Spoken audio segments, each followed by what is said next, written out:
The SRX was a very popular vehicle. Even in its 7th year, it still sold 100,000 units, only second place to the Lexus RX, which is the best-selling vehicle in that segment. It's the hottest segment in the luxury market, and Cadillac hopes to capitalize on it with all new styling. Everything about this XT5 is completely new. See, we've got a new all-wheel drive system, a new 3.6 liter, and a new 8-speed automatic transmission. The Cadillac brand used to epitomize luxury in the 60s and 70s, but then in the 80s and 90s, they really let that go. They're trying hard right now, and it all starts up front with a big, bold grille. You even have an updated logo. Cadillac calls itself the vertical light company. Well, you look at the taillights and up here, the day running lights, everything's very vertical, and that's designed to kind of stand out from the crowd. Especially at nighttime when these things are bright and vivid, you know that a Cadillac is coming. Under the hood, we have a new or a refreshed 3.6 liter V6 that produces 310 horsepower. You look at the segment, very respectable numbers. It's available in front wheel or all-wheel drive. The base model starts around $39,000, only comes in front wheel drive. The top 3 trim levels you can get in all-wheel drive, $62,500 for a fully loaded Platinum. The XT5 we're driving today features a completely new all-wheel drive system that can direct all the power, all the torque to one wheel if you're stuck. So let's just say you're stuck, all 3 wheels can't move. As long as one of them is on firm ground, all the power can be directed to that wheel. Let's talk about cargo room. If you're going to buy a crossover, you need cargo space. You have a 60-40 split second row seat. That seat can slide back and forth 5 inches and can recline 12 degrees. You have ample storage room in the back. You also have these utility tracks, so if you want to strap things down, you're not tied down to only 2 hooks or 4 hooks. You have pretty much infinite options. So a lot of great utility from this Cadillac XT5. Now that we got all the basics out of the way, let's get down to what's important. How does it drive, and would I recommend it?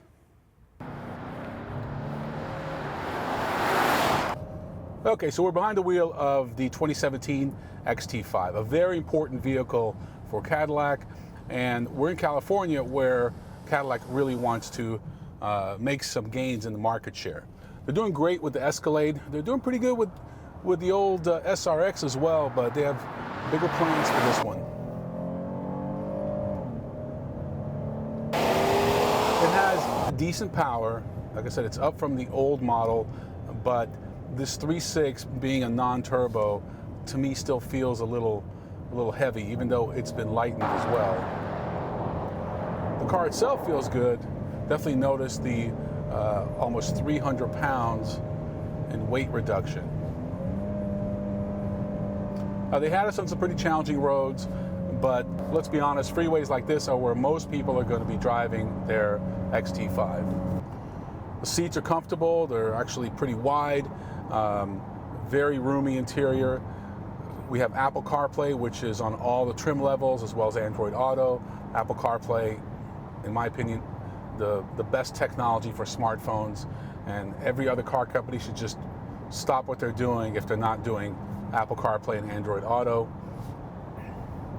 Of course, you have OnStar, and all the GM cars have 4G, which you can connect up to 8 devices on. So, all right, so we got some of that stuff out of the way. All the cool safety features, or certainly the driving aids are nice to have, but at the end of the day, I just like to get in here and drive.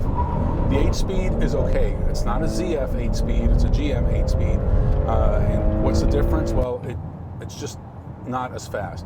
Now, ZF doesn't really make an 8-speed for front-wheel drive application. They make a 9-speed, but nevertheless, this is a good step.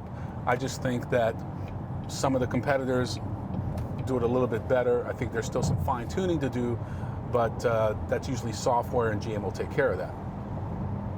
Now it comes down to my recommendation. Do I recommend this vehicle? Yeah, it's kind of hard not to. Obviously, if they're selling 100,000 units a year, consumers can't be wrong. You're not going to keep coming back to a product that doesn't work. So if the old one was good, this one is obviously much better.